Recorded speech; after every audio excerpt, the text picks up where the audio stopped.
Dernier virage de l'émission du peuple avec deux entretiens à bâton rompu. Premier invité, Maître Tiburce Ndebokolo, guide spirituel de l'ordre des Aïniens. Bonjour Maître Tiburce. Bonjour.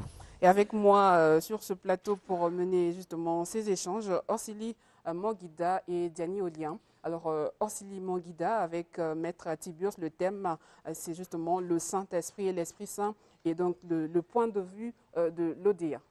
Alors, Maître Tiburce, l'Esprit Saint et le Saint-Esprit sont deux expressions similaires.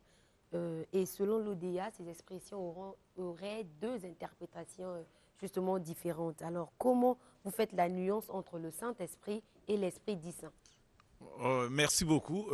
Quand nous parlons de l'Esprit Saint, en fait de compte, c'est l'Esprit, ton esprit à toi, qui est rentré chez toi. Vous savez que dans le ventre de ta maman au 3e mois de la grossesse, et que ça a pris la forme de l'enfant qui s'est formé dans le ventre de cette femme-là, bien sûr.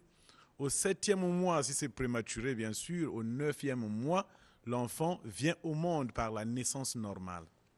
Alors, cet esprit-là va grandir en prenant la forme de ce corps physique-là qui est en train de grandir. Alors, en pratiquant la spiritualité, cet esprit va atteindre le niveau d'un esprit saint, donc le niveau de la sainteté. Cet esprit devient saint en pratiquant la spiritualité. Cet esprit devient saint. Alors, le Saint-Esprit, là, nous disons c'est de l'envoûtement. C'est un esprit qui quitte un autre monde, qui vient rentrer dans un corps qui a déjà un esprit. Donc tu as maintenant deux esprits. Là, c'est de l'envoûtement, carrément, l'envoûtement. Alors, sur la base de quoi vous affirmez de tels... Mais sur la base de la spiritualité et des principes spirituels. Un homme de la terre ne peut avoir qu'un seul esprit. Mais si maintenant tu en as deux, tu es envoûté. Carrément, tu es envoûté. Quand on parle de l'envoûtement, on voit l'envoûtement, c'est parler d'un esprit qui vient dans un sens négatif. Par contre, vous parlez d'un esprit qui est saint. Comment est-il possible que ce qui est saint puisse envoûter? Ah, voilà. D'abord, il viole la loi de Dieu. Parce que la loi de Dieu veut que une personne n'ait qu'un seul esprit. Donc, c'est son esprit qui est né avec lui. Alors, quand un autre esprit, saint qu'il soit, quoi qu'il en soit, qu'il vient rentrer dans ton corps, c'est déjà l'envoûtement. Parce que tu as maintenant deux esprits. Maître Tiburce, est-ce que vous croyez à ce que dit la Bible? Parfaitement, mais pas de la même manière. Je le crois à la Bible, mais je ne la comprends pas de la même manière que toi. C'est-à-dire, je le comprends en tant qu'initié et un grand initié. Non, peut-être pas en tant que moi, en tant que peut-être les chrétiens. Non, mais c'est que la difficulté, c'est que c'est quoi? Quelqu'un qui lit la Bible, lui-même, il a la difficulté de comprendre la langue française. C'est normal quand il va l'interpréter, qu'il l'interprète à la limite de sa compréhension. Ben, Tiburce, il faut peut-être parler de l'envoûtement, on ne va peut-être dire Saint-Esprit, parce que le Saint qui est là, et on peut dire encore Donc, un esprit qui vient t'envoûter, on parle encore de Saint-Esprit. Du fait que tu as un esprit, la loi de la terre veut que une personne ait un seul esprit. Le fait que l'acte d'un autre esprit, quoi qu'il en soit, saint qu'il soit, qu'il vient rentrer encore dans ton corps. Donc ça veut dire que tu as deux esprits. Voilà comment, quand même dans des milieux de culte, un autre esprit vient rentrer dans quelqu'un, du fait que ce n'est pas son corps physique. Il commence à l'agiter, il commence à rentrer en transe. C'est l'envoûtement. Mais ça n'agit pas plutôt en mal, parce que c'est un esprit saint. Voilà. Donc je te fais comprendre que ça agit en mal. Il viole la loi de Dieu. C'est comme nous sommes dans la République. La République a des lois. Mais toi, tu agis contrairement de la loi de la République, mais tu es en faux, effectivement. Maître Tiburce, étant donné que vous croyez à ce que dit la Bible, quand l'Esprit est descendu sur Jésus, la Bible nous parle du Saint-Esprit.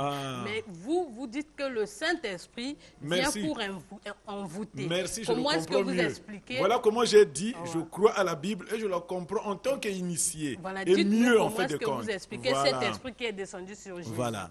Jésus a atteint un niveau christique. Donc l'esprit christique, donc quand tu entends l'esprit christique, c'est des esprits qui quittent le soleil pour rentrer dans un corps sur la terre, dans un corps physique sur la terre, pour instruire la planète Terre. Donc l'esprit christique est rentré dans le corps de Jésus, Jésus devient Jésus le Christ. C'est un état spirituel. Quand tu évolues dans la spiritualité, même toi, tu peux atteindre cet état christique. Donc lui n'était pas envoûté, c'était pas de l'envoûtement. Donc, qu'est-ce qui se passe pour les états christiques? L'esprit de Jésus rentre dans le monde astral, se reposer, permet à l'esprit christique d'accomplir une mission dans ce corps-là. Voilà comment l'esprit christique n'a joué que la mission de 3 ans dans le corps de Jésus. Fini, cet esprit est reparti. L'esprit de Jésus lui-même a réintégré ce corps. Tu vois? C'est ça. C'est un état christique. Cet esprit est venu juste pour accomplir une mission. Ce n'est pas un envoûtement parce qu'il n'avait pas 2 esprits, il avait seulement un seul. Mais quand le Saint-Esprit vient en l'homme, c'est pour accomplir une mission, non? Voilà. Donc les gens n'atteignent pas le niveau christique. Quand tu atteins un niveau christique, tu dois apporter une nouvelle connaissance à l'humanité. Voilà comment on te dit Pythagore c'est un Christ, Thalès c'est un Christ. On te raconte beaucoup de Christ en fait de compte. Alors, même les Bouddhas sont des Christ. C'est un état christique. Il y a plein de Christ dans ce monde. Maître Tiburce, vous avez dit tout à l'heure que l'esprit agit en mal quand il possède un corps. Quand bien même il est saint, ça devient il viole la loi de Dieu, oui. Viole la loi de Dieu. Alors, parlons toujours d'esprit. Comment pouvez-vous expliquer ces rêves où l'on voit apparaître un être différent des humains qui, lorsque nous traversons les moments difficiles de notre vie, vient souvent dans nos rêves pour nous exhorter, pour nous soutenir? Ah non, nous confondons. L'homme lui-même, tel que tu es là, tu as ce qu'on appelle les anges gardiens. Un ange gardien peut bien emprunter la forme d'une personne qui t'est familière pour venir t'instruire. Pourtant, d'autres interprètent cela comme la visitation divine, comme le Saint-Esprit qui apparaît dans vos songes justement pour vous réconforter. C'est là où j'ai dit la Bible est bonne pour moi qui le comprends mieux en tant qu'initié. Et non celui-là même qui a la difficulté pour comprendre la langue française qui va interpréter la Bible. C'est ça le problème. Merci beaucoup, Maître Tiburce. Nous aurons peut-être les occasions de revenir sur ce sujet. Alors, un contact.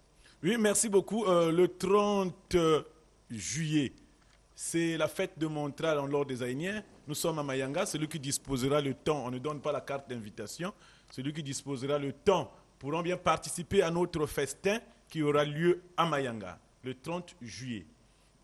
Donc, pour nous contacter, il suffit de nous appeler pour bien approfondir les enseignements de l'ordre des Aïniens, bien sûr. Il suffit de nous appeler au 05 524 26 51, 05 524 26 51, 06 977 70 18. Merci beaucoup, Maître Tiburce Ndebokolo.